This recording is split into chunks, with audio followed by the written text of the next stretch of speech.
જામજોધપુરના ધારાસભ્ય હેમંતભાઈ ખવા ગુજરાતમાં આજે આમ આદમી પાર્ટીના ધારાસભ્ય છે, પણ એની પહેલા એ કોંગ્રેસમાં હતા અને જામનગર આખામાં એ બહુ પ્રતિષ્ઠિત વ્યક્તિ તરીકે કોંગ્રેસના એક આગવા નેતા તરીકે એમણે કામ કર્યું છે. તો સ્વાભાવિક છે કે જૂના ફૂટાઓ આવા નેતાઓની સાથે કોઈના પણ હોઈ શકે, પણ આ વ્યક્તિ જે છે એ ત્રાહિત વ્યક્તિની સાથે આજે જે રીતે કાલની ઘટના ઘટી છે એ બહુ સ્પષ્ટ થયું છે કે આખી જો ષડયંત્ર જે છે એની અંદર ભાજપ અને કોંગ્રેસ ભેગા થઈ જામજોધપુરના ધારાસભ્ય હેમંતભાઈ ખવા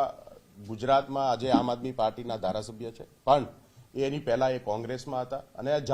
જામનગર આખામાં એ બહુ પ્રતિષ્ઠિત વ્યક્તિ તરીકે કોંગ્રેસના એક આગવા નેતા તરીકે એમણે કામ કર્યું છે. તો સ્વાભાવિક છે કે જૂના ફૂટાઓ આવા નેતાઓની સાથે કોઈના પણ હોઈ શકે, પણ આ વ્યક્તિ જે છે એ ત્રાહિત વ્યક્તિની સાથે આજે જે રીતે કાલની ઘટના ઘટી છે એ બહુ સ્પષ્ટ થયું છે કે આખી જો ષડયંત્ર જે છે એની અંદર ભાજપ અને કોંગ્રેસ ભેગા થઈ